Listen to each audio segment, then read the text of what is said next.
Hello, everybody. Welcome to the Positive Pessimist Podcast. I'm your host, Tim Gaither. Today is Wrestling Wednesday. My guest is Lavion Mayes. Lavion is a three-time All-American from Missouri. He finished 7th, 3rd, and 2nd. He was one of my favorite wrestlers to watch from Missouri when he was wrestling. He's got a really great style, and I'm looking forward to talking to him, so let's bring him in. Thank you so much for taking the time to do this. Yeah, man, not a problem. I haven't talked about wrestling in a while.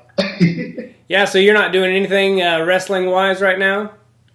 No, the last thing I did was I was coaching a MMA fighter.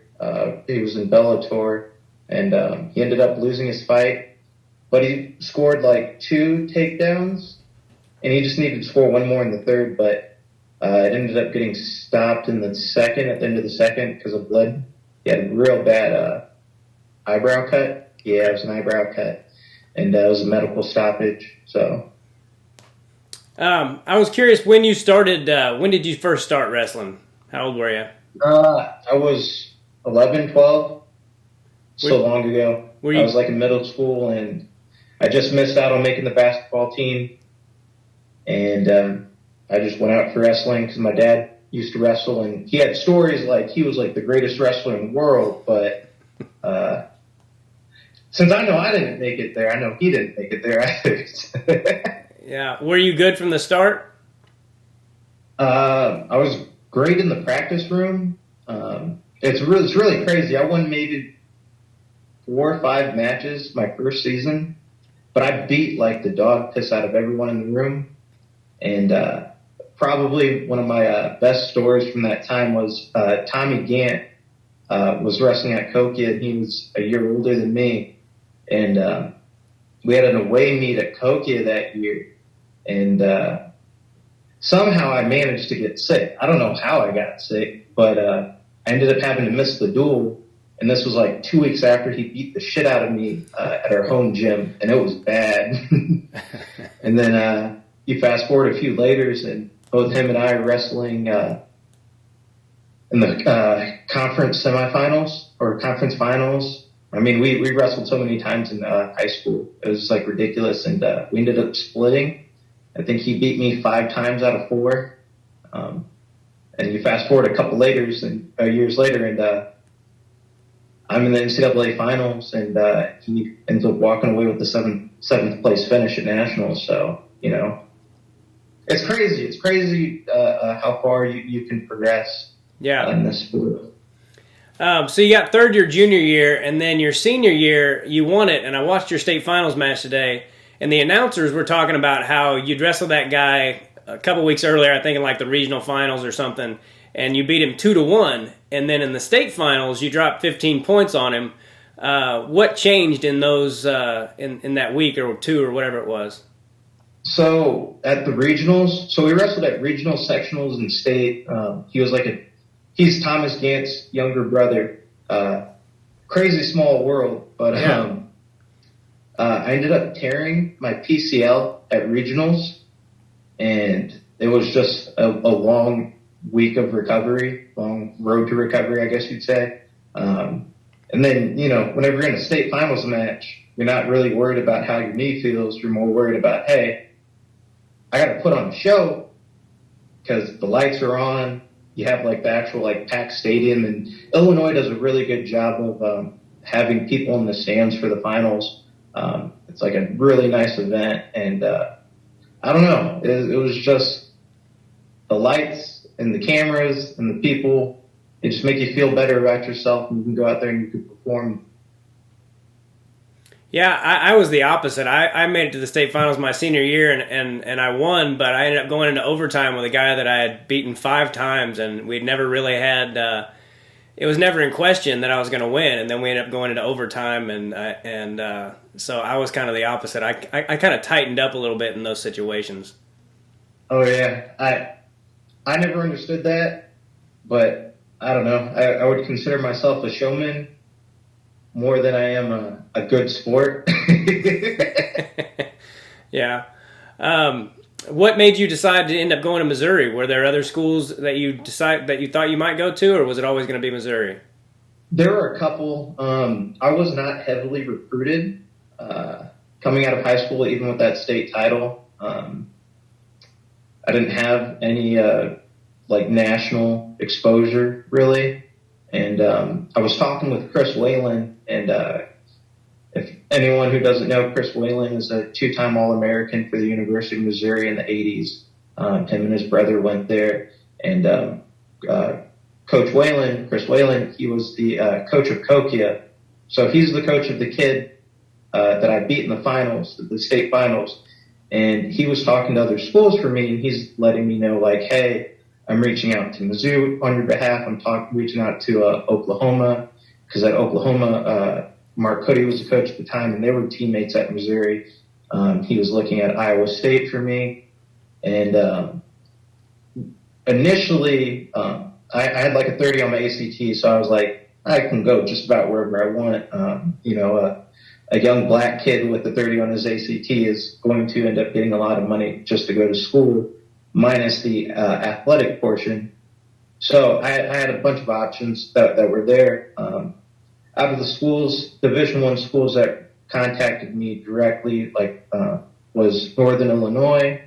But for some reason, Southern Illinois had missed the mark, and I was training in that room over the summers with the Bethalto Bulls, the old Sons of Thunder, or the newer Sons of Thunder. And they never once reached out to me. And I don't know who the head coach was at the time, but I'm sure Spates now is all like, yeah, I mean, this is a guy that we could have kept in the area. And I would have been part of his team as like a senior whenever he took over the program. But I was looking at Oklahoma and Missouri and a little bit Northern Illinois. Northern Illinois was offering money. Missouri didn't. Oklahoma wasn't. And Wayland ended up taking me and like a handful of other kids from the area over to the Big 12 conference tournament. And this was the last year that Mizzou was in the Big 12.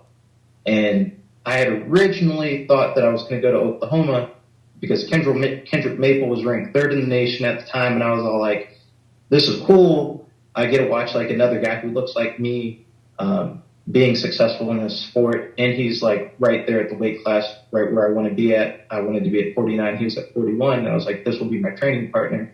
And this will be great. So then at the Big 12 conference tournament, I'm sitting there watching all the matches, and I'm watching the semifinal match and the finals match that Kendrick was wrestling. And these matches were really close. And as you know, like I smoked my finals opponent and everything. So in my mind, I'm all like, yeah, this probably exists on the college level too.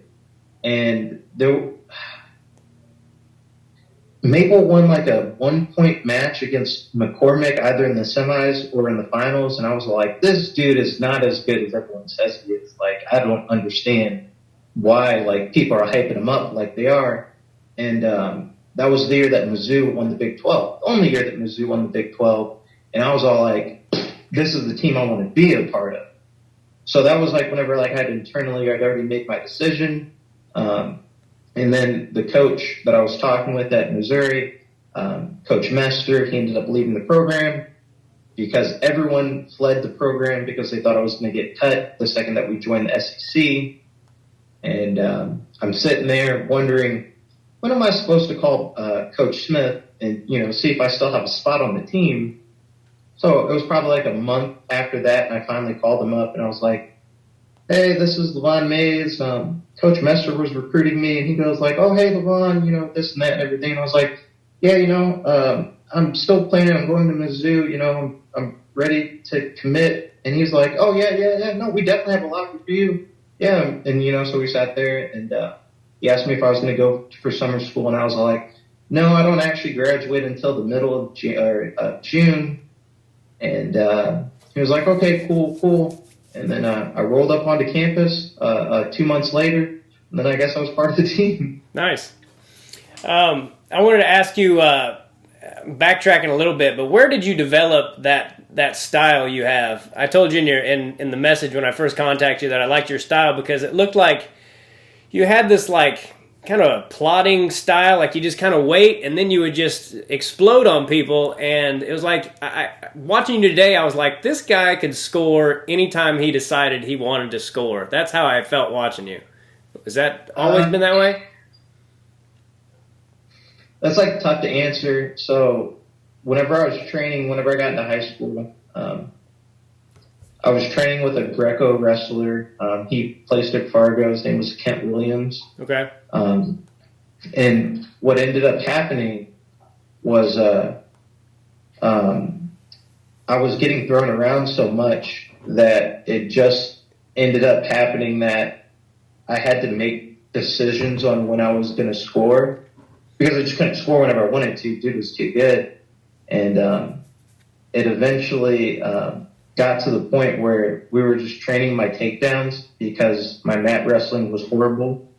Really, really bad back then. Not so bad in college. But we just kept focusing on finishing takedowns and doing those things. And it just sort of just rolled into my style, I guess. I wouldn't say like I have like a particular style, but you're not the first person who talked about my wrestling style in that manner of fashion. Yeah. Yeah, it was really fun to watch because you would just explode on these people with that double leg and in the NCAA finals, Zane Rutherford, I mean, right off the bat, you took him down in that blast double, and it was just a beautiful thing to watch. How hard is the training in Division I wrestling? Was it shocking to you or anything, or were you ready for it? I mean, it wasn't shocking just because, I mean, honestly, my high school coaches, Coach Lindsay, Coach Bates, and Coach Meade, they weren't Division I wrestlers. I know Coach Lindsay ended up being a Division II wrestler and a Division II football player. He was a dual college athlete. But from that type of exposure, I never had that type of exposure. So everyone's so used to like the quote of talent can't beat hard work if that whole thing, and that was kind of our motto. As a high school team, as a high school program, it was all about effort and working hard. So whenever I got into the college room, it wasn't necessarily that it was that much more difficult. We did less running, and it was more taxing on the body, but for different reasons. But it was a lot about focusing and honing your skills, and making sure that you could actually perform. And you had more grueling days, you had two-a-days and everything. But I think even now, whenever I'm like around high school programs and youth programs, I look at all the stuff that they do and I'm like, you're doing too much. Like, you don't need to do that much to be good, to be great. All that is just wasting actual time that you could be using to get better. So it wasn't like that bad. But there is something to say about always having somebody like pushing you, whether it be for your spot or whether it be just because they don't like you for the day, whether it be because they're having a bad day. And whenever you have people around you that can push you, it makes it more difficult, I guess you'd say. Okay. What Brian Smith always seems in his interviews and everything like a great dude. Is he a great person? Do you guys still talk and get along well and all that? Yeah, I talked to Brian. I like to be able to call him Brian now. He still Coach Smith. Like whenever I called him right before nationals, I was looking for some tickets and wanted to see what they had and everything. The whole seating situation with COVID and everything. We would talk on the phone for probably half an hour. He asked how my parents were doing. I asked how his children were doing because his youngest son's going to be a senior next year in college, and he's getting ready to be out the house and everything. I wanted to see where his daughter was working and all that other stuff. I still remain in contact with them. We talked in depth about how we think that this team, this like unit of guys that they have now with Rocky Elam and Keegan O'Toole and Peyton Mako and Zach Elam and having Mahler and Jarrett as the older guys on the team, and even the Saunders kid at 41. Yeah, I think his last name is Saunders from Detroit. How we really think that this is the group of guys that are going to come away with the team title here in the next few years and everything. and he gave me the inside scoop on some of the lineup decisions I think he wants to make. I keep it privy. Yeah. But he's a good guy. He really enjoys what he does. He has goals, and he's really driven for the goals that he wants. And I wish him the best of luck. Yeah, they've got a great little nucleus there. They've got some really tough guys. What did they finish? Was it 4th this year? Oh no, they finished maybe 7th or 8th. All the losses in the quarterfinals kind of hurt them because Keegan was the only one to make it out of it. Okay. Yeah, Keegan was the only one to make it out of it, and the wrestling back from Rocky and Keegan specifically, they did an amazing job fighting back. I'm really impressed with Keegan so far. I think he looks undersized to me at 65. So I'm hoping we can either see him bulk up and get a little bit more muscle mass on him, or he can get down to 57 for a couple seasons so we can see him at his natural weight class because, I mean, dude is really fun to watch. Yeah, he's great. And so is Elam. Elam beat the crap out of some really good guys on the backside. I can't remember specifically who he beat now, but it was impressive. Yeah, I was having conversations about that because one of my friends from college was asking me if I was keeping up to date with it and everything, and she was keeping up to date with it. And we talked about Mahler, how he ended up to losing in that Conci semis and everything. And I was explaining to her how difficult it is once you lose on that front side to want to wrestle on the backside. Because, I mean, I've been there before. I've been on that backside quite a bit too many times in my career. But I think Rocky, he smelled the blood in the water, and he could smell some of the questions and doubts that some of those other wrestlers had being on that backside.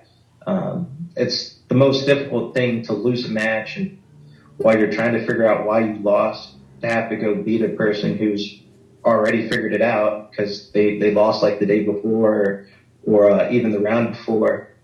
So like they've been able to get their mindset straight, and then you're sitting there trying to figure it out, and they're angry and they're pissed and they want to go win, and you're out there questioning whether or not you're good enough to win. So I'm proud that Rocky was able to get that in his first NCAA tournament to be able to start knocking off people that most people would think that he wouldn't be able to beat. Yeah, it was really fun watching him. I'm looking forward to watching his career.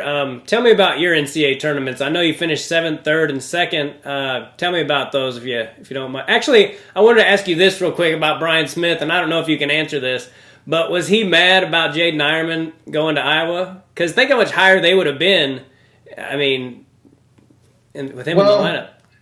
We didn't talk specifically about anything Ironman. I mean, even during my time, we've seen guys leave the program for less than probably what Jaden had left for. I'll tell you a story, and I don't know how good of a Mizzou fan you are, but the year was 2001, and Mizzou just had a national finalist in Scott Parker at 97. Whatever 97 was at that time. It was like a 190 pounder. Okay. And I'm pretty close to being an expert on all the All-Americans on that wall, because I would sit there and I would stare at them. And there's a lot of finalists that happened in Mizzou history before Ben Askren won his first title, such as Sean Fry and Scott Barker.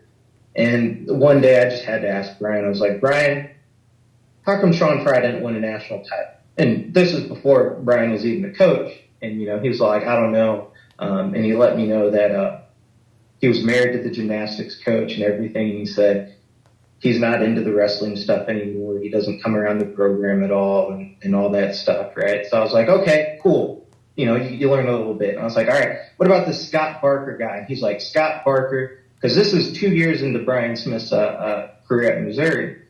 And he's telling me the story about Scott Barker, and he's all like, the dude was just a knucklehead.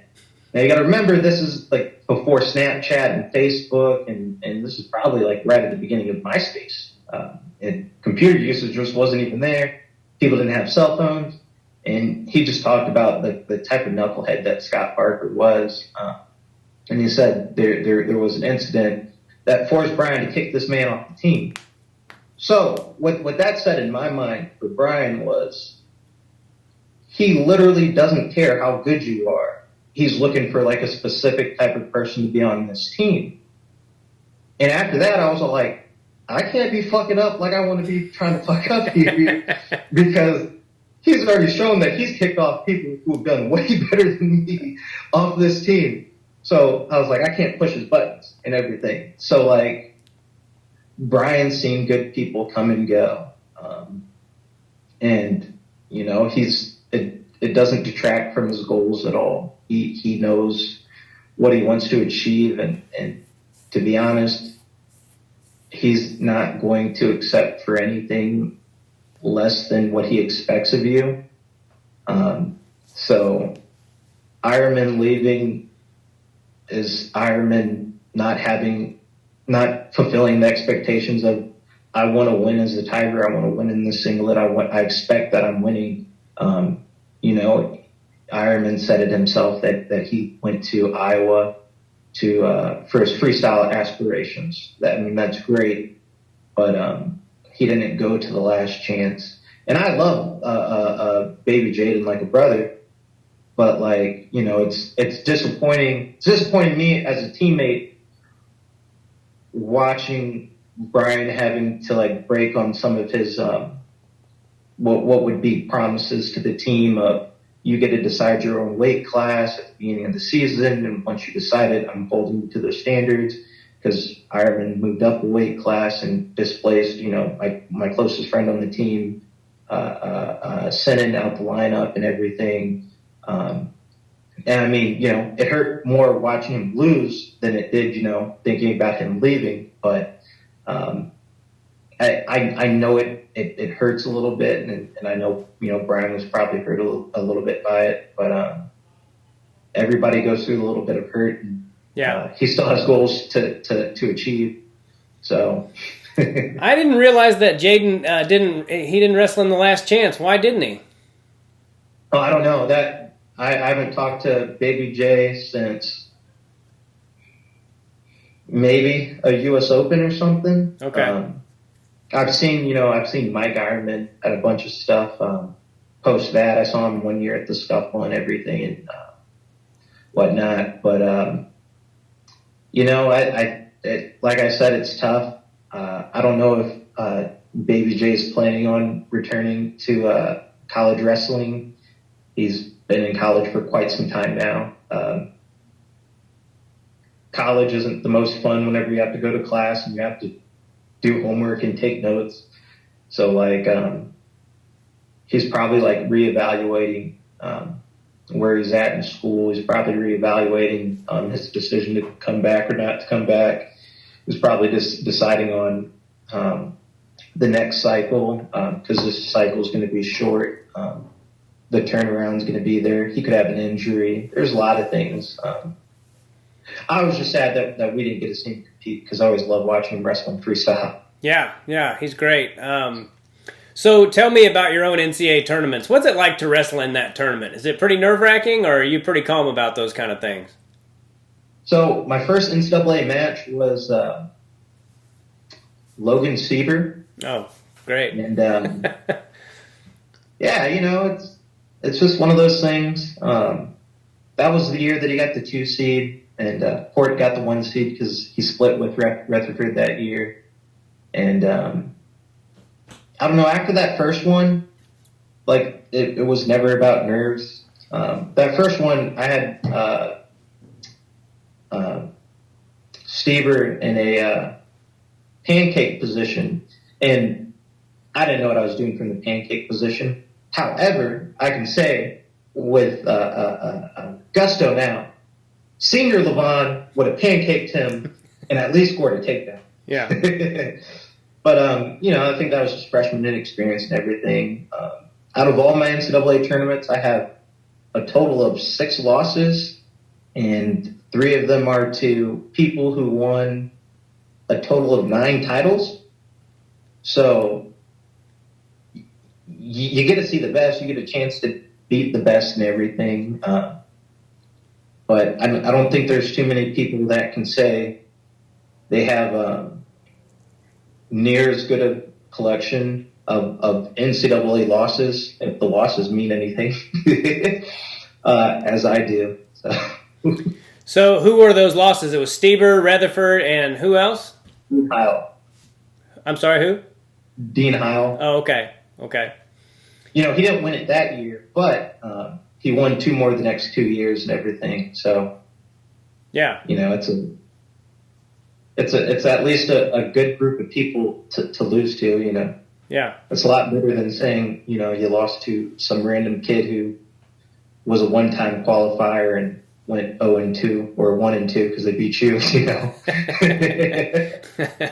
Yeah. So the rest of them, you got 7th, and how did that feel to be an All-American for the first time? Because you're one of there's only like 6 guys, I think, who have All-American 3 times from Missouri, and you're one of them. That 7th place finish sucked. Oh, really? So that was the year that I lost to Dean Howell on the prep side, and I beat Dean like twice that year. And then, as we saw this year with the NCAA tournament, reffing at the NCAA tournament somehow favors a particular set of schools, and I don't know why that is. But yeah, that one sucked because I shot him out of bounds, and then I ended up losing in overtime. He ended up scoring on me because I was dead tired. I was kept down 41. But he ended up coming back to take 4th. He ended up losing to Devin Carter on the backside, and then I ran into Devin Carter on the backside. But the toughest part was that was the year that we were the number 1 team in the country, and I'm sitting there getting ready for my match, and younger Lavion liked to watch matches before him. So I was watching Allen wrestle Tomasello, and this was the year that Allen was the number 1 seed. He was the number 1 seed 2 years in a row, but this was the year that Allen was 1 seed and was wrestling Tomasello in the semis while I was getting ready for my blood round match. And I'm sitting there with Coach Joe, and we're just watching Allen wrestle, just like normal, just it's just like any other day. And somehow Allen shut down in the last 30 seconds of that match, and he would tell you that he shut down in the last 30 seconds of the match, and just out of nowhere, Tomasello took him down, wins in the last 30 seconds. And the only thing that was going through my mind at that time, and I was just like, fuck, we can't win this team. I don't want to make weight tomorrow. I should just go out there and just not care and just not win. And I was like, fuck it. So Brian's walking past, and then he stops because I'm the next Missouri wrestler up, and he's looking at me, and he just cranks his hand back and just smacks the shit out of me. And I look at him, and I was like, what's that for? And he goes, get that shit out your mind. And it took a very long time for me to figure this out, but he knew exactly what was in my mind because it was in his mind as well. And it was crazy to sit up there and think, and this is like a hindsight's 20/20. It's crazy to think that, he had that moment of weakness. I mean, it was just a moment, it was just like it was a moment in my time. And it's crazy about how momentum can do that, about how attitudes and the people around you can kind of bring up the mood or bring down the mood. Well, then I go back, I get out there, and then I was just like, fuck it. I'm just going to win now because Brian smacked the shit out of me. I don't like getting smacked. I'm kind of pissed now. And I was wrestling Abby Dean from Nebraska, and the last time we had wrestled, he teched me the year before, I believe. And it wasn't pretty. And I think I got a major decision, or it was pretty close to it. And I was like, hey, I'm an All-American now. And I was fucking excited. And I thought I was done for the day. And this is before that I understood that if you're on the backside, you wrestle twice per session, and if you're on the front side, you just wrestle once. And I was starting to cut weight and everything, and Willie Miklas, he saw me like jump rope, and he's like, "Lavion, what are you doing?" I was like, "Dude, I'm cutting weight. What are you doing, fat boy?" And he goes, "No, we got another match." And I was like, "Dude, you're lying." So I had to go double check. He was right. I had another match. So like 10 minutes later, I'm getting called out to the mat and everything. And I was like, oh man. But the way that I was feeling never affected me in that match. Was I a little bit more drained because I was cutting weight? Yeah. But I just had this fun shootout with Devin Carter. And I've said this before. This is my favorite match that I've ever had throughout my career, just because Devin didn't care either. Like you could feel it whenever you're wrestling with somebody. You can feel someone who doesn't care about the results of the match. They're just going out there to wrestle. And if anyone can send me that clip of that match, not the clip, I want the whole match, the entirety of the match, I will actually pay for it because I've got a job now, so I actually have money. I can pay for it. But no, that was like my funnest match, and I ended up losing. I think maybe by like 2 points, 3 points, or something like that. It was like one takedown, but it was so much fun, and to be honest, I wasn't able to replicate that same kind of fun until the next year. In the third place match when I wrestled Talika, because while I was standing on that podium at that 7th place position, I saw like Dean Heil and Chris McCarty above me, and like those are people that I beat during the year, and it was just so devastating to watch them just be taller than me. There's something about that height complex. Like I'm 5'6", it doesn't sit right whenever people are just standing above me. Yeah. And it was just like heartbreaking, devastating, and like at that point it was like all seriousness and everything. I had probably some other like fun moments and everything, but the last like fun moment at an NCAA tournament was that third place match with Colic at 49 up the next year for third, and it was just because I was on the backside. I had lost on a stall point to Kalika, another Okie State wrestler. I'm just really curious about that reffing, how it goes.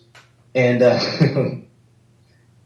yeah, I didn't care. I was like showboating a little bit. I scored the takedown in the match, and it was just I had no care about whether or not I was coming back with the third or the fourth.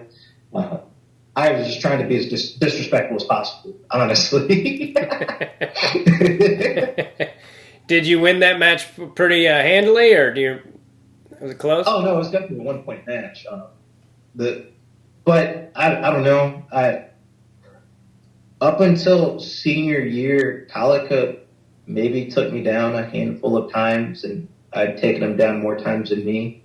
Our matches were always close, and that's like one of the rivalries that like I'm happy that I had, because just wrestling him as a senior versus like all those other years,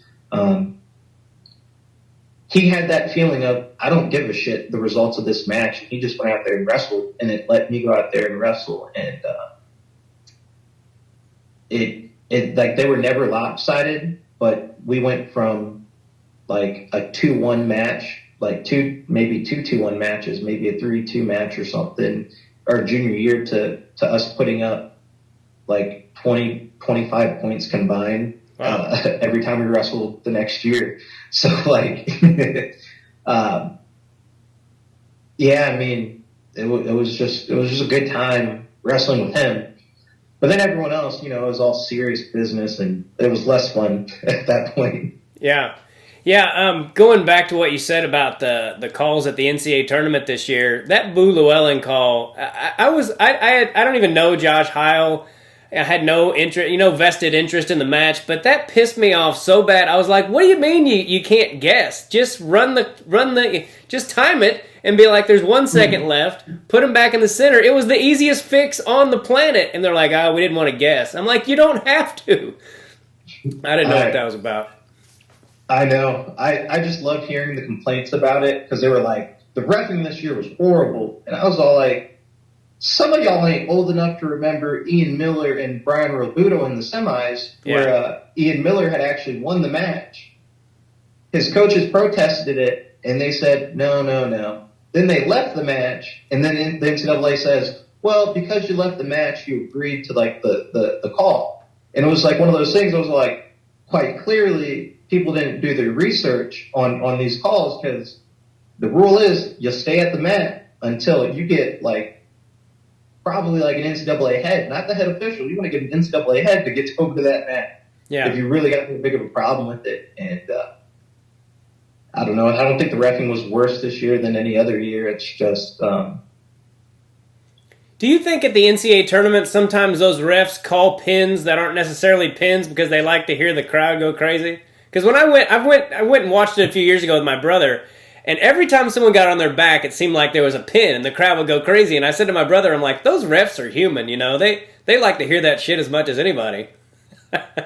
So I don't know if that, you know. They would do that. The question is, were they Penn State guys, or were they, maybe like Utah Valley guys? Yeah, no kidding. Go ahead and tell me about your senior year then. You made it to the finals and wrestled against Zane Rutherford. Is he the toughest guy you wrestled in college, or would you say Logan was, or who would you say? I don't know. What's your definition of tough? Because, so like a few weeks before the national tournament, I was training and I ended up pulling something in my abdomen. It was like an oblique or something. It was one of the worst pains I felt in my life. Like, I don't want to like say it was like close to childbirth pain, but it's in the same area. So like I figured I felt anytime I was like wrestling, like the beginning pains of labor. That's what I could imagine it felt like. Yeah. And I'm not gonna lie, at that point I was kind of like, this thing hurts. I just want to wrestle at nationals and just get this over with. And I had Brian talking me up to wrestle at the conference, and then to even wrestle in the finals, because I was prepared to sit in the finals because I had already messed up my seeding by losing to Thompson a few weeks before that. And by the time you cut weight for 3 days in a row, you've already wrestled close matches. You've had to win and ride outs, and you've done all that. Like, your body just feels like shit. Like, to me, it's one of the most mind-blowing things that we would consider that third day of having your finals and saying, this is the best of the best. And then we put in these aspects of, you got to make sure you cut weight right 3 days in a row and everything. And, like, we all consider it one tournament. It seemed, like, really odd. But I'm not going to lie. I was in a lot of pain. I didn't train basically the entire week before nationals and half the week before conference, just because I'd already trained for the 5 years I'd spent in college, plus the years I spent in high school. And, there was nothing that was going to get me any better for that moment. And so I go out there and I score that first takedown, and then I don't ride him, and then he gets out, and then he takes me down. And then you could rewatch the clip, and I believe he pushes me out of bounds like 3 times whenever I was on the bottom. I got up to my feet that entire first period numerous times, and there was stoppage because we went out of bounds and everything. So, like, in terms of what I felt I could do in that match, I felt I could still wrestle. I was tired. Kale, after that takedown, he yelled over to Zane. He was like, he's tired. And I just wanted to look at Kale and tell him, shut the fuck up. Stop telling him how I feel. You don't know me. While I'm sitting there breathing heavy and I see my stomach like just dropping, like shut up. But like, I wouldn't consider that one a tough match. It was definitely one of my 2 worst losses at the NCAA's. The other one being Stieber. And I mean, I was a freshman, and like I said, I was in a pancake position. So like, there was a possible way that he was going to get scored on and everything, especially since it's a position that I can do really effectively now, and I can score from it effectively. So like, I mean, like, you know, he beat up on a freshman. So good, you know, like that's like the way I feel about it. Good, you beat up on a freshman. Like, it's great. Yeah. The tougher matches came from people whose only goal, probably in that entire tournament, was to beat me. Like, I know Logan Stieber wasn't caring about, like, yeah, I got to beat this Lavion Mayes kid from Missouri. He didn't care. Zane Rutherford wasn't like, I'm going to meet that Lavion Mayes kid in the final. Zane was trying to win a Hodge that year, you know? It definitely came from, you know, the likes of wrestling a Mitch Feinsilver. Dude was like stalling on his knees the entire time. I think this was Mitch, and it was the wrong Feinsilver. You can't blame me. There's like fucking 5 of them, and like I can't tell which one's which. They all look the same, you know. But it was like wrestling guys like him that wanted to stall the match, like knew they couldn't score any other way besides like hoping that I would fuck up. And I was so like, to me, those were like way tougher. I had fine with people who made the podium multiple times, like Pat Lugo and even Solomon Chisco. I think that was my senior year. Like, I had no problem scoring on them, but like the Steve Bleezes of the world that are just like, yeah, let me just frustrate him by throwing in this underhook just to mess with them. Like, dude, stop. Like, are you going to score with it, or are you just going to just stay there? So, yeah, I mean, I don't think, you know, Stieber was unbeatable. I don't think Rutherford was unbeatable. And as we see now, as they're on the international stage, you know, they weren't winning, and they, you know, just not winning. So, you know. Yeah. Yeah, I was looking at your resume today. You wrestled and beat a lot of good guys. Is there one victory in your college career that stands out as your favorite, or is it hard to answer a question like that? It's not hard, but it's most people's favorite matches. And I ran a perfectly flawless test by just asking other All-Americans what their favorite match was in their careers. And I got like the general consensus that most people's favorite matches happen to be like ones that they lose. And I'm pretty sure like the reasoning behind that is that that's normally when like all the pressure's off. Like, either you're wrestling a guy that you're not supposed to beat, or you're wrestling a match where it's really close and you've gone like back and forth, and like you just hit that like fuck it moment.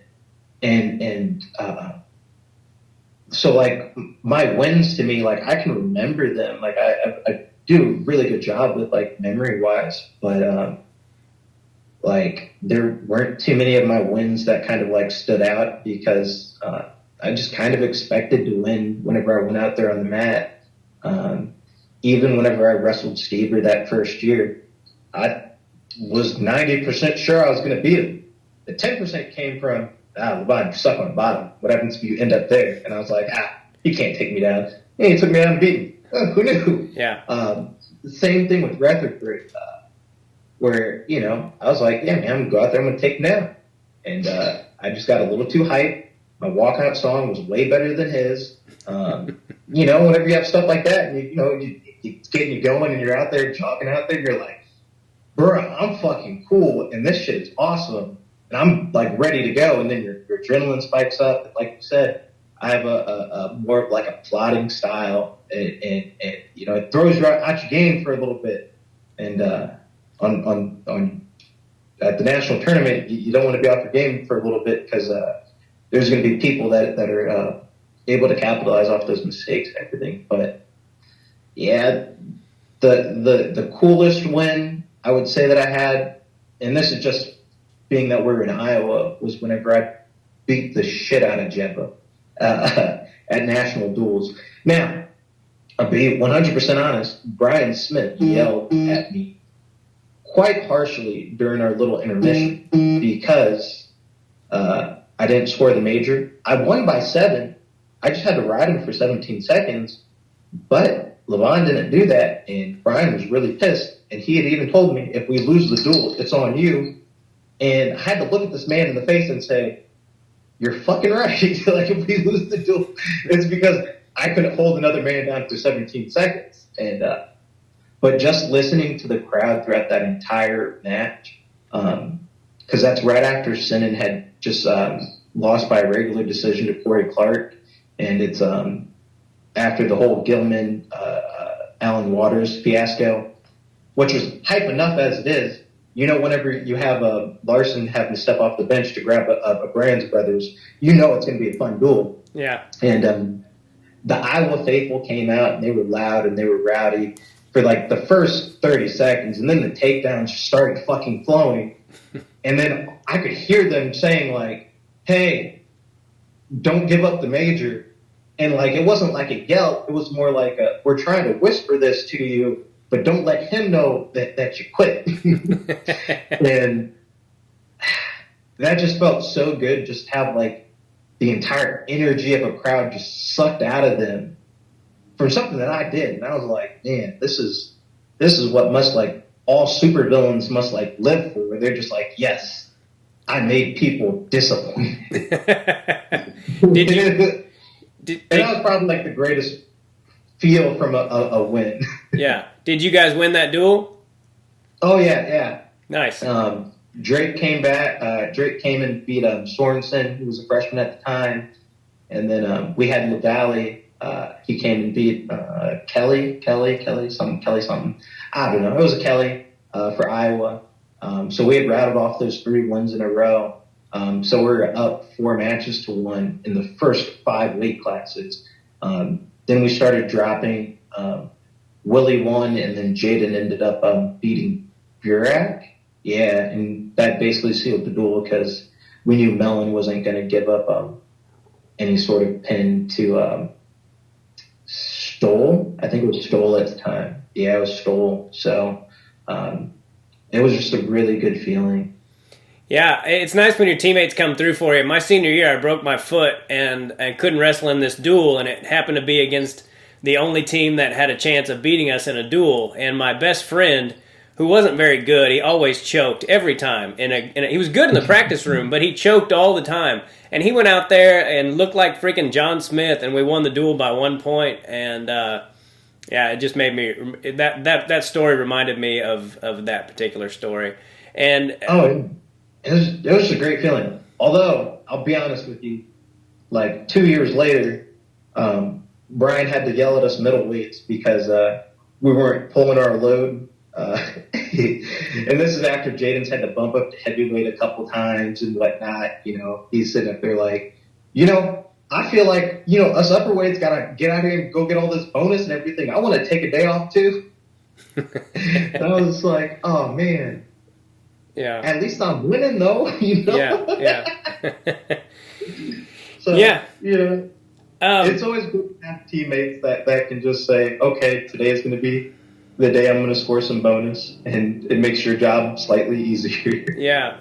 You mentioned Jaden. Jaden and Ben Askren are probably the 2 most famous Missouri alumni. Do you have a good relationship with both those guys?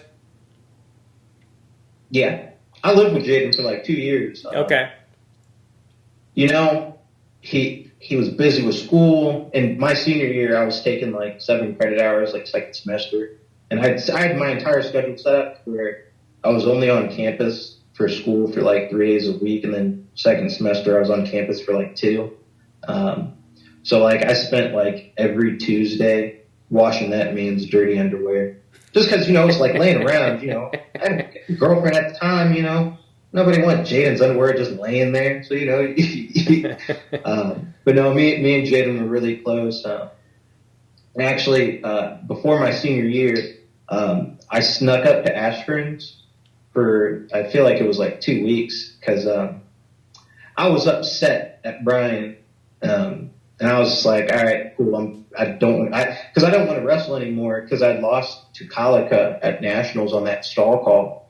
And I was all like, there's nothing more for me to do. Like, I'm tired of hearing the whole train so it's out of the ref's hands and all that other stuff. Well, the refs are just gifting them points. So like, I think technically I can't train for that. Like I gotta make some money or something. I don't know. Um, and like, John Smith definitely has pull. Cale Sanderson definitely has pull. The Brains definitely have pulls with the ref, because they're like historical icons in the sport. So like, whenever you talk about Brian Smith, Brian Smith never was an All-American at Michigan State. He maybe qualified like twice or something. It doesn't have any national team titles to his name. He's not a Big Ten coach. He's not any of that stuff. And I was just fucking pissed, man. I was like, I don't want to wrestle anymore. But I couldn't like abandon the team. I'm a team player. So I had to be like, all right, cool. I'm going up to Askins to go train. So, I called up Ben. I was like, Ben, I got to get the fuck out of here. And he was like, yeah, man, why don't you come up here and train? So me and Barlow and McGee went up to Askins for like 2 weeks, and we just stayed up there just training, did some camp. We helped out with his camps and everything. We did some of his CrossFit training. It was just a good time. And then by the time I got back, camps were starting and everything. So like, I was like, thank God, so I don't have to directly deal with anything. And it was honestly like a much needed break. And, Ben was able to provide that at a time that I needed it away from wrestling and stuff. So, I'm close with them. I wouldn't say I'm getting tickets to Ben's next boxing gig or whatever, but you probably could if you wanted to. Do you think Jaden's going to make the Olympic team this weekend? Oh yeah, it is this weekend. I'm really interested in how Jaden's going to appear. We haven't seen him in a while. He hasn't competed that much. The last match he had was with Nate Jackson, I think. Yeah. But Nate Jackson's wrestled like everybody at this point. My man's on like a killing spree or something. But I don't know. Because I don't want to pick one or the other. I'm going to pick Jaden if I do, just because why not? Jaden's like the correct choice. Yeah. But I think that discredits Snyder a little bit too much. I know he hasn't done his best while at Nittany Lion Wrestling Club. But Snyder's a very smart wrestler, and Jaden's really, really smart too. But Snyder knows how to kind of weaken out Jaden's athleticism quite a bit, and that's why I think it'll be a really intriguing matchup. I think it's going to be a closer score, probably as close as what everyone's like thinks that they have it down on paper. But I don't know. I think if you look at how they're competing recently, I wouldn't expect it to be completely unreasonable for Jaden to win by like 2 or 3 scores. Yeah. Because Jaden's has looked the part for a while now. Yeah. It sucks that I think, what is it, 2 world champions at least that won't be able to make the Olympic team, 97 and 74, one of those guys. Who would you pick if you had to pick between Dake and Burroughs? Can you bet against Burroughs? Last time I bet against Burroughs, I lost, and then last time I bet for Burroughs, I had lost again. So I can't be betting on Burroughs' weight for some reason. I don't know. My man is just like out here. He's like reading my mind or something. He wants me to like lose more money or whatnot. Yeah. I think the system, the way that it currently stands, it's just in such a good spot for both of them. I don't see like an advantage. I'm going to take Burroughs because I think Burroughs just, and I don't want to say like Kyle Dake doesn't have a clutch gene, but Burroughs just, I feel like he wants it more. I don't know. I'm not a big fan of Kyle Dake or anything, so it's real easy for me to pick Burroughs. But I want to be right. I care more about my image than I do about, their image. So what is it that you don't like about Dake? I was at this is my first national tournament. I think this was OKC. No, it had to have been at OKC. No, because I saw him wrestle one year. I don't know, man. It was a year I was at NCAA's, and I saw Kyle Dake walking around on his crutches because this is whenever he broke his foot. This is 2014, 2015, one of the years. And Like, I went up to him because, I don't know, he just has a smug look on his face. And, like, it's a face you just want to punch. And it's just, to be honest, it is what it is. Some people just have punchable faces. Yeah. Good thing that Kyle Dake is a good enough wrestler that, you're smart enough not to punch him in the face. But I went up to him and I was like, hey, man, you're Kyle Dake. And then he pulled out this Sharpie like he wanted me to sign something, acting like I'm not wearing wrestling gear, like I'm about to go wrestle. Like, no, man, I don't want your autograph.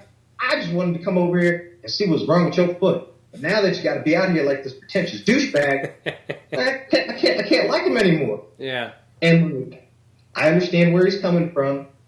I saw Jaden have that happen to him too, with all the little kids running up to him. Oh, you must be Jaden, and all that other stuff. I get it. But nah, that one really rubbed me the wrong way. So, like, I can't be a Kyle Dake fan just because of that. Yeah, it's funny. I had a similar experience. I met him right after he won his 4th title. I was working in Vegas, and I went to the Vegas Open, and he was there, and I went up to him, and I did get his autograph, but I was saying something to him, and I looked up, and he was already gone. And, I haven't met the guy. I don't know, but pretentiousness is my least favorite quality in anybody. So, that's a funny story and I've heard other people say similar things. So, I always pull for Burroughs personally, but yeah, I mean, that's like who he is. And like Burroughs is like a good guy and everything. And like I've trained with Burroughs, and he's very warm and welcoming, and he talks to you, and he motivates you and stuff like that, and he actually wishes you the best. Now, whenever he gets on the mat, he's a fucking killer, but who isn't? Like, I don't think he has this like aura of superiority that like a Kyle Dake has, or like a David Taylor has. Like, and you could call me old school, but I don't know. For some reason, Jaden don't act like that. And the other black Team USA members don't act like that. So I don't know what's wrong with those two. But my people's is cool.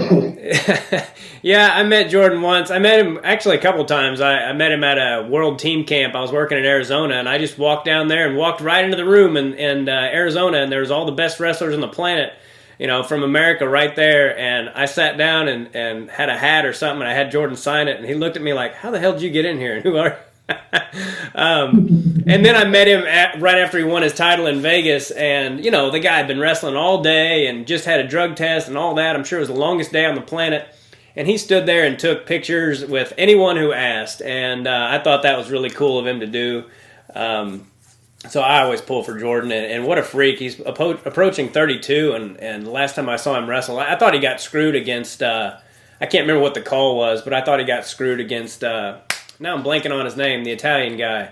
The Chimizo man? Yeah, this last match, I thought he got screwed on that. Because I think he got put on the shot clock twice, and Chimizo hadn't shot at all, and it bothered me to watch that as a fan. But the shot clocks are a little weird, but I mean, I trained with Chimizo, and I mean, in terms of like a defensive like IQ for wrestling, I mean, he's up there really, really high. He's so smart, and I mean, he's better defensively than I would say Jaden is. I think Jaden just has a lot more benefit to being at a larger weight class where his athleticism can like overstep those bounds. But like, it's amazing whenever I watch how easily Burroughs scores on Chimizo sometimes. Because that was the last match that, I was like, no, Burroughs is going to win this match because Chimizo has it in his head that he's supposed to lose it. And lo and behold, was I right? Nope, I was wrong. Did you wrestle much freestyle? I saw one of your matches with Surtis, and I think you were pretty young at the time, but you looked like you definitely had the skills for it. Yeah, so after I finished up in college, I coached over at Clarion. So after my finals match, I had Lee Kemp come up to me, and Lee Kemp's like a fucking goat, and he comes up to me and says, "Have you thought about doing freestyle?" And I'll be honest, I was so glad to just be done with wrestling at that point. I was outside with my mom and my dad and my grandma, and uncle, and we were going to go out and go get some food. My girlfriend had just saw me wrestle and everything. I was going to try to pull on through. At some point that night, your boy's living his best life. It was in St. Louis. That's my area. You know what I'm saying?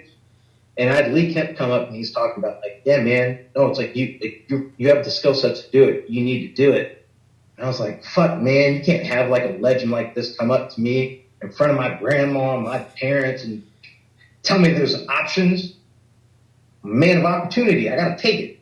So I went to the Open, and I'll be honest with you, Mizzou doesn't have the freestyle aspirations fully set in place for post-collegiate wrestling. Like I said, Brian has goals, and his goals are heavily set on winning NCAA title.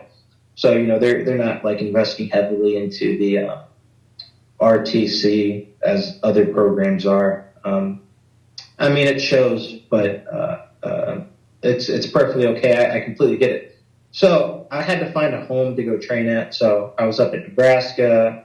I was trying to get down to NC State, and like there just were no openings. The whole RTC system inside the United States is just fucked because you have donors donating to these RTCs, which are attached to schools. So the donors are actually donating to the school, so that way they can hire training partners and coaches for the college guys.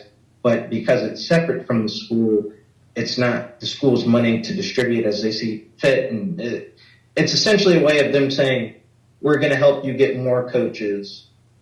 So that way, you know, you guys are still within your operating budget, all that other stuff. We might also even offer your college guys monthly stipends if they join the program once they graduate. That'll cover their reduced scholarship to have good teammates. You know, shit like that. It's disgusting. Yeah. Because I was an NCAA finalist who was extremely proficient on his feet, who got taken down maybe 5 times my senior year or something. Like, I don't know, some retardedly low number. And, you know, I saw schools saying that they wanted to keep their guy who took 7th, and, you know, they wanted to make sure he had opportunities. And I was just like, what is Team USA doing by switching over to the system that's going to intentionally push people out who are part of programs that, you know, don't have those things offered or anything? So I ended up taking an assistant coaching job at Clarion, which it wasn't super bad. I didn't like it. I didn't like being in the middle of nowhere in Pennsylvania.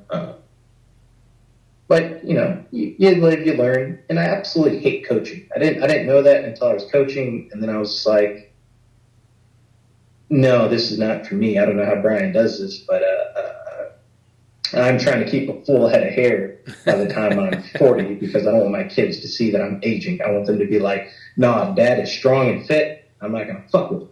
So, what didn't you like about it? What'd you say? What didn't you like about coaching? There was no. So I didn't mean to interrupt your story either. Yeah, I mean, I could say whatever I want to say now. Like, I don't expect to get back in wrestling. I don't want to get back in wrestling. So, like, the whole purpose of me going there was to get Brock Zacro on the podium. And I was like, yeah, cool. That shit's easy. I did this shit 3 times. This kid is like a blue blood recruit. Like, he is a top 100 recruit. He qualified to make a junior world team. He got beat out by McKenna because McKenna couldn't make weight. Like, you know, like this kid can be on the podium. He needs to be on the podium. And so, like, whenever I got there, I already knew what was wrong. That dude weighed more than I did. And I wrestled at 49, and he was trying to wrestle 41.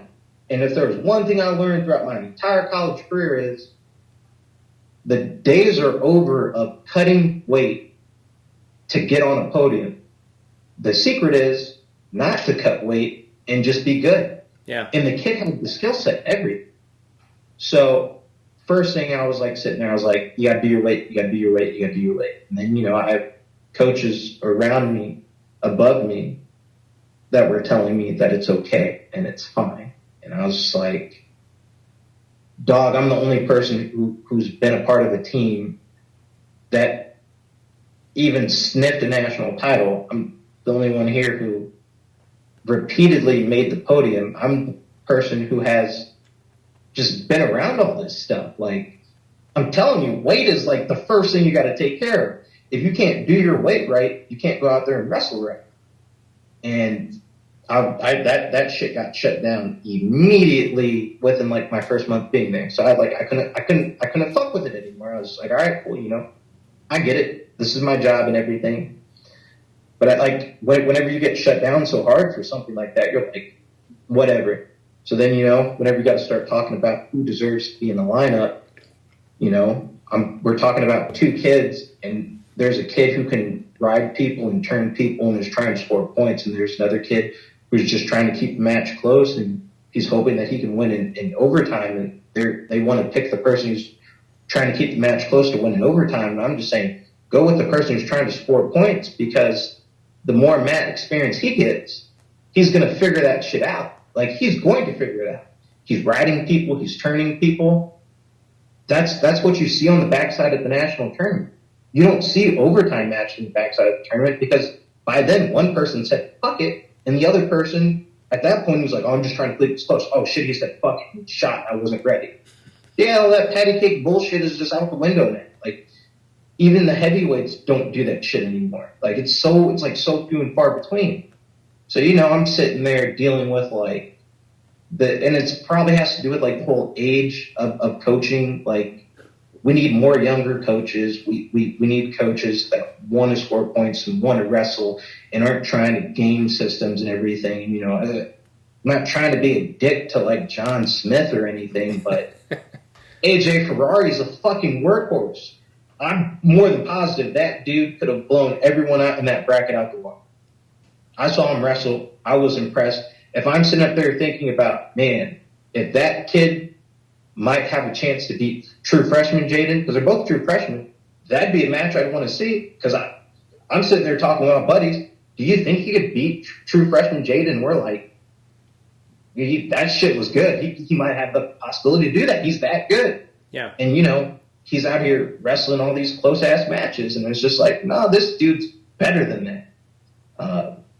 And I understand the whole point of the game and the system, but it just doesn't get you where you want to be. It doesn't get you to that like level of greatness. So that year like progresses on, and those things like rubbed me the wrong way. So we get to the national tournament, and Zach Earl makes the quarterfinals, and he's wrestling Ironman.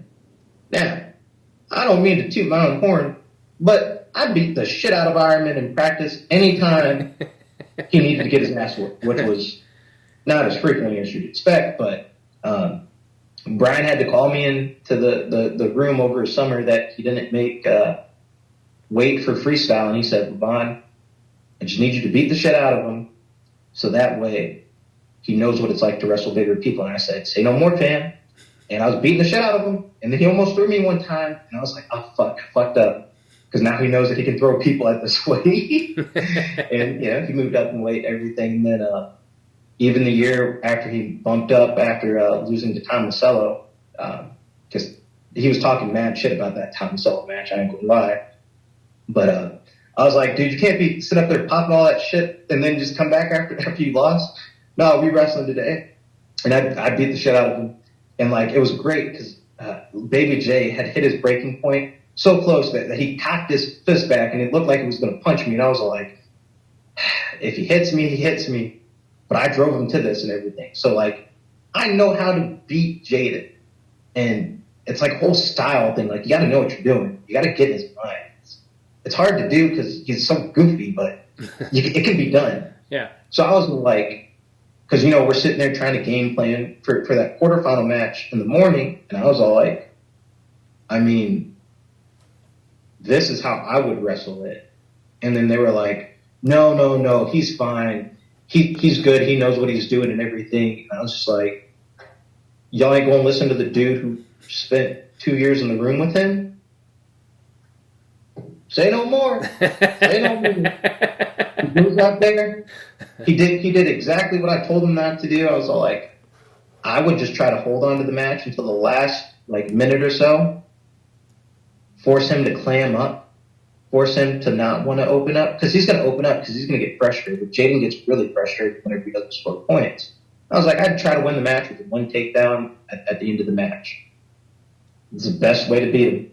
Truthfully is. And I think we've seen his losses kind of equate to something like that, where it's a one takedown match and you don't have to score anymore if you can handle being defensive on him. Yeah. And he goes out there, Zacharo goes out there, he shoots it on his leg, he gets it up in the air. I'm seeing Jaden's face, and at this point I'm watching from the stands because I was like, I didn't even need to go down there. And Jaden's just feeling him out. He's feeling what he's going to do to him. And then Zacharo bails on the leg because he feels it. He's like, oh shit, this dude is just trying to figure out what I'm trying to do so that way he can counter it. So then he shoots in again, and then he ends up scoring the takedown on a quick single leg to a double leg finish. And then Jaden just gets right on out, and I was like, okay, you done woke up the fucking bear now. Now he's going to go hard. And then what happened? Jaden goes, his older stuff, he's real just heavy double leg fakes. He's not shooting it, but he's going to fake it. And he faked it, and then Zacharo bit on one of them. He thought he was going to follow it in. He followed it into a single leg. Jaden sprawled, got behind, did his little funk, locked up that cradle, pinned him. And I was like, yep, I told him not to do that. Oh, shit, I did tell him. So then at that point, I was all like, the fuck am I even here? So then we go into to the next match. And like I said, when you're on the backside, you don't cut weight for 2 days and did all that. The person who walked around bigger than me had no energy to wrestle Kevin Jack of NC State. Kevin Jack got on top, put on a clinic, pecked him. I was just like, boom. Yeah. There's nothing more I can do. I've said everything that needs to be done. I can't cut weight for him. I can't go out there and wrestle these matches for him. I honestly felt like there was nothing more I could do as a coach in that situation besides lose my job. You know what I'm saying? I was cool, and I was like, nah, man, I'm done. And then I just spent the summer after that, and I managed to get linked up with Zach Tonelli up at Columbia, and then I can't hear you. You there? Sorry. It's okay. No problem. I wanted to ask you what the toughest thing you've ever dealt with in your life, whether it was on the mat or anything else. And you don't have to. Yeah, you don't have to answer it. Some people are private about that stuff, so you don't have to, but I was just curious. No, man, I'm afraid. It's just tough to think about. Yeah. I don't know. More than likely, I don't deal with rejection well. Yeah. Hate rejection. Rejection's the worst thing. Failure is one thing. Failure, yeah, I tried and then I failed. But rejection's no, we don't want you. I was just why don't you want me? And I know I'm black, but I had a dad while growing up, so I know it has nothing to do with that. But but no, I don't know. There's something about that. So yeah. All the times, you get looked over or passed over for something. That's shit that sticks with me. Because I remember it was high school. I went to Virginia Beach, senior nationals at Virginia Beach, and Cale Sanderson was there. And this is the first time that I met Cale. But as you can tell by my attitude, I never had a care for anyone or whatever. Even Kyle Dake, where I could just be like, nah, I don't want your fucking autograph. Get away from me. Cale was probably the first really good wrestler with that just snubbed me, and he was wrestling with this one guy, and I was like, hey, can I wrestle you? And this is high school Lavion, so I'm not good or anything. And then he goes, why? And I said, I don't know, I want to see what I can do. And then he responded with the most savage thing ever, and he goes, If you want to know the truth, nothing. And I was all like, fuck this guy. I'm going to kill you and your family. It was one of those things, right? And then, I don't know, now like 5-6 years later, I'd be wrestling with kids and I'd be saying the same thing. They'd be like, hey, can I wrestle you? Why? I don't know. I just want to see what it'd be like. You won't score a single fucking point. Get away from me. So I'm doing the same shit that Kale did to me. And I'm like, oh man, I'm such a bad guy because, I hate Kale for no reason other than just to hate Kale. But like, I completely get it. And I mean, dude has national titles as a coach and as a wrestler, and he's got a world title. I mean, I don't know. I think he ended up with the last laugh on that one. Yeah. So being rejected in general is one of the toughest things for you to deal with. Yeah. Yeah. Do you miss wrestling at all? Not really. Like my last like encounter with the sport, not doing the MMA coaching that I was doing. I went to Cuba and I beat the returning world bronze medalist at 70 kilograms, Frank Marin. Ended up winning in like the last like 10 seconds of the match or whatever. It was a fun match and everything. And then had to weigh in the next day. I hadn't done a two-hour weigh-in or a 2-day weigh-in in like 2 years. And then I lost to Sorensen. And it's freaking crazy. I maybe gave up like 7 push-outs, but I didn't give up a passivity call. So like I wasn't not wrestling. It was the fact that, my body wasn't prepared to handle the 2-day weigh-ins and everything. And like Kendall Cross was the coach up there. And like, before that, I was just training with like the Columbia University wrestlers with Tonelli and Joe Nord and Kyle Massey and the guys on the team. And I was able to beat a returning world bronze medalist. And then once the season ended, Kendall took over practices and they just weren't the practices that I needed. And I let it be known that these weren't the practices that I needed and everything. And it created like a rift between, me and the coach and whatnot. There were some other incidences like before that, but I'll let that be private for the Kendall Cross fans in here. So like they were like doing like lifts and workouts without me. Like they were scheduling stuff without me. And like I was like the people that they brought in to train with us were like this 14-year-old girl, Amit Allure. She's really fucking good, but Lavon's a 160-pound man. I wanted to go 74 kilos just because I was going to be the weight for the Olympic year and everything. And there was disagreements about weight and everything. And, it got to the point where, I'm stuck having to, Lavon, you kind of got to do this because if you don't do it, you're not going to, you're not going to be around and stuff like that. Like, Kendall even threatened it, like, yeah, like you just don't have the right attitude to even be here. The fuck, nigga? I'm the one with the best win on the team. The fuck? Like I that stuff like that blows my mind. Yeah. And Kendall's a guy who made 2 Olympic teams, came away with 1 gold medal, but he lost every world year to one of the Brands, So like, if you only care about one thing, is it wrong that I care about one thing and whatnot? So then like we go to the U.S. Open and I lost to Deacon and like I scored 6 points on Deacon. I was winning that match and then it just all fell apart. But I scored more points on Deacon than James Greed did in the finals. So like, yeah, quite clearly I can score fucking points.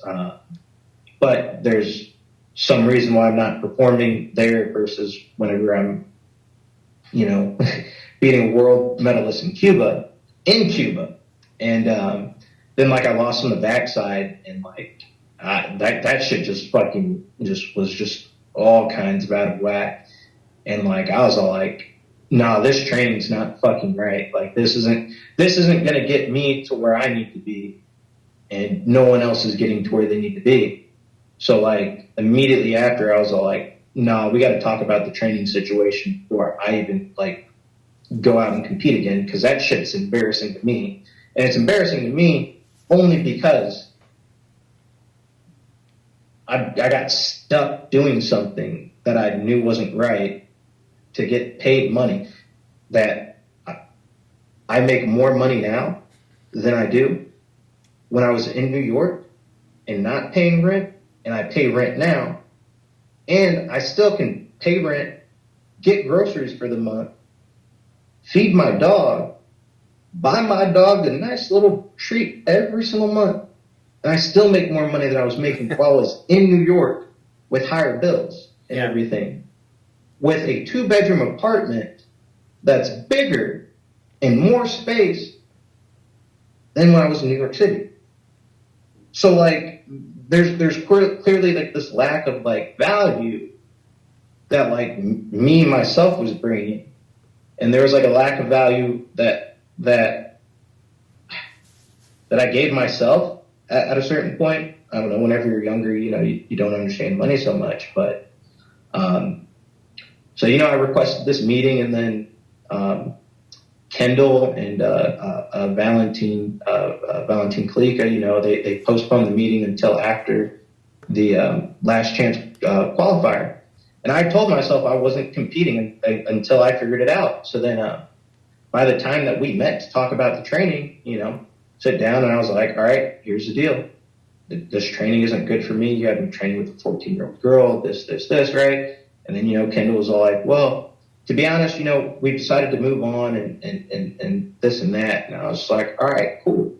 And, you know, me and Tonelli were really close because as if you haven't been aware of in this interview, you know, my blackness is like a sense of pride for me, and Tonelli's Italian, and Tonelli's being Italian is a strong sense of pride for him and everything. And that's why he's at Columbia, because he's near New Jersey. He's near his family. Like he loves it up there and stuff like that. And like me and him had talked about, yeah, man, we got to try to get some more black kids up here on the team for diversity and everything. And it's all that stuff that gets like intertwined with like all this stuff. And you know, he was all like, yeah, you know, it was your decision not to go to the last chance and everything. And like, he understood where I was coming from. He couldn't fight for me anymore. He'd been fighting for me for half the year and whatnot, you know, and shit like that. And that was kind of like the breaking point. And I was just like, this is like the fucking RTC system. Like, this right here is the RTC system. You have one of the best international wins at the weight class, and you know, you just get tossed aside. Like, this is nothing about making Team USA better. This isn't about making the training environments better. It's none of that shit. All this stuff is just pushing money into college programs through external means. And yeah, I mean, you know, that was kind of like the last taste of me, like in the wrestling stuff. I thought about doing the WCAP stuff and going and joining the Army and going out to Penn State to go train. Because, I mean, I can't lie. There's something right going on over at Indiana Wrestling Club. There's something right that's going on over at Penn State. You can't tell me that they don't have Roman Bravo Young, Carter Storaki, and Aaron Brooks, you know, all winning national championships. 2 of them are freshmen, basically. You know, they're like young dudes. They're hip, they're cool, they're swag, right? They don't fit the mold of those earlier Penn State guys like your Rutherfords or David Taylors, like your good boys and whatnot. Not to say that they're not bad. Aaron Brooks is a really good kid. I know him personally, but no, I mean, I met Carter whenever he was in high school because we were trying to recruit him to Clarion, and you know, he's a young black kid. RBY, he's a young black kid, and truthfully, like there's only like a few programs that I can say that do a good job with young black people. And, you know, there's NC State, it's Penn State, and it's the New Jersey RTC, really. Like, there aren't too many others.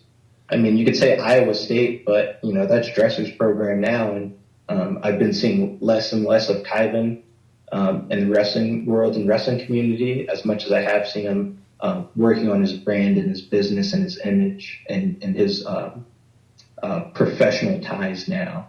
So, like, I mean, there's only a couple places for me, and they're kind of full on capped out on the roster spaces currently. So, well, the last question I was going to ask you was, what does the future hold for you? Do you want to have kids? Do you have kids already or not? No kids. I know I look like I'm 35, pushing 40, but no kids yet. I hope not. No, you don't. I just asked because I saw that picture with that little girl on the potty. I didn't know if that was your little girl or not. Oh, that's not my little girl. That's my nephew. Oh, okay. Don't worry, got a haircut by that time. No, I love that little dude. He's a little firecracker. I love him. Do you want to have kids? No, I mean, I'll have kids eventually. No, I think that's, even in college, like I would have told you this, like, you know, like my life goal is to get married, have kids, and like be a good father. Like the epitome, whenever I know I've made it, is whenever I can go to the zoo with my little son or daughter on my shoulders, and we're looking at the giraffes, and I could start naming out the giraffes, and you know, my son or daughter would be like, "Whoa, Dad, how do you know his name?" "Yeah, no, I mean, that's Gerald the giraffe. I got to name him whenever I was your age. Maybe we can keep coming to the zoo every Sunday, and there'll be a giraffe that'll be born, and they'll let you name him." Like, "No way, Dad, that's so cool," and you know, all that stuff.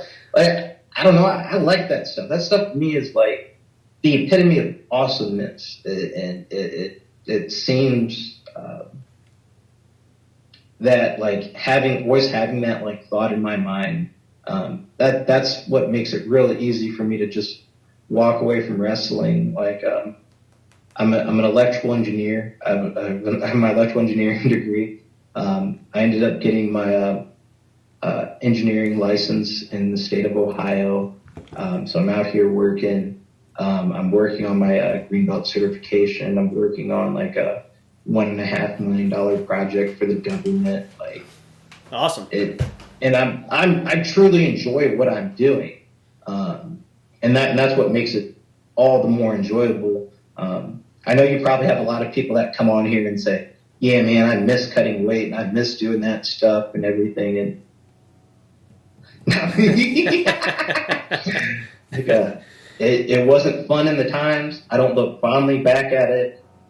There's like moments that you have with the team, but even whenever you had those moments with your teammates while you're all cutting weight and tired and exhausted and enjoying time, you're still out here wanting to go, not be in that state of mind. It makes it easier, and like that's all stuff that you hope that's like you keep in the past. Like, I ain't trying to sit in a sauna for an hour and just dehydrate myself.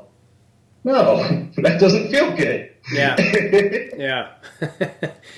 Yeah. Did you ever think about trying stand up? You're a really funny dude. You know, Greg Warren, I don't know if you guys are rivals at this point in your guys' careers. No, I actually stayed with Greg. My brother and I stayed with Greg the year you made the finals, I believe, in St. Louis. Okay. Yeah. All right, so we're all tight. Yeah, so Greg, he came and he did a video. This was his stall camp that he did at zoo. And he said the same exact thing. He was like, "You're a character. You could do this." And I was just like, "Yeah, but see, Greg, you like 40, 50 now, and you still coming back here. I ain't trying to come back, man. I want to be in and out, just like that. Y'all can leave a picture of me on that national champion wall, but after that, y'all ain't gonna see me no more." So, yeah, Greg's one of the funniest guys I know.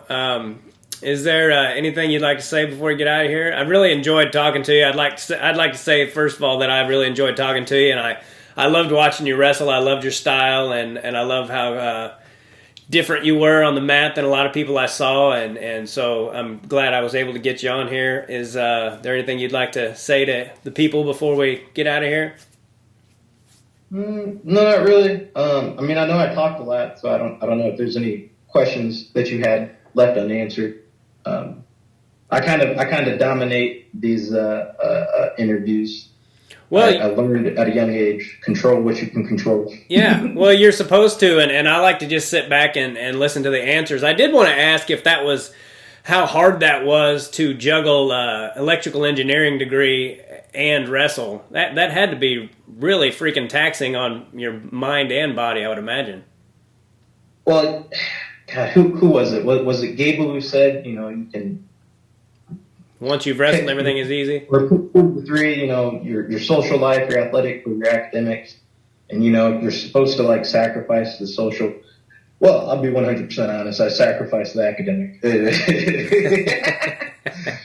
I sacrificed some in the social, too. But,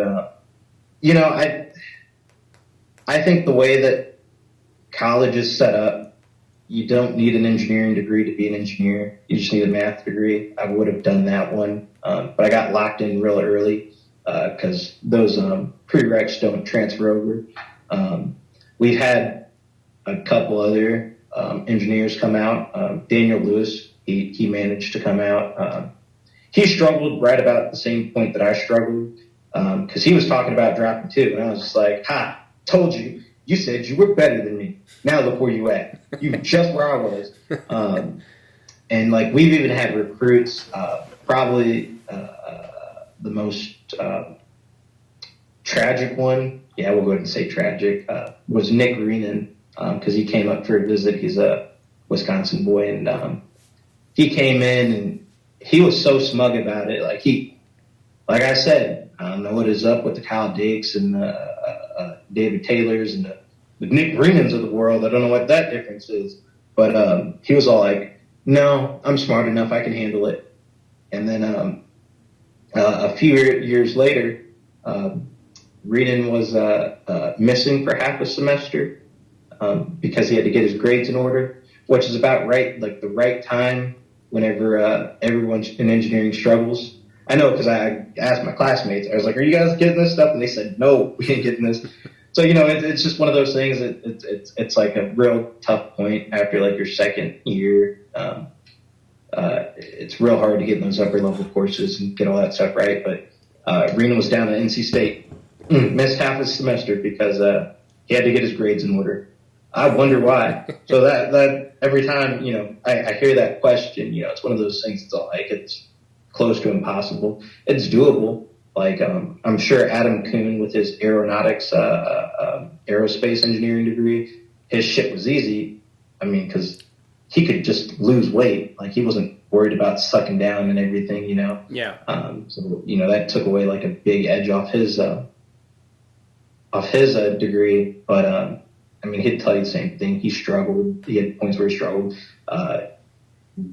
Doesn't matter how smart you are.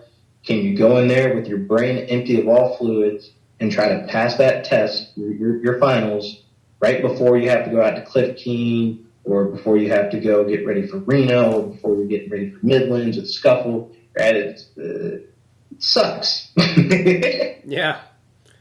Yeah. But well, you did it, man, and you're a 3-time All-American, one of the most successful in Missouri history, and it's been great talking to you, and I'll let you know when this is up if you want to share it and everything. And you were a fun interview. You made me laugh a lot, and I learned a lot about a lot of things. I appreciate you being candid about so many things.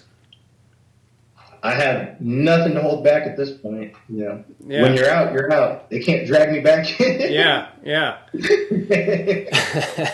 Well, thanks again for doing it, buddy, and God bless you. And I look forward to talking to you again sometime.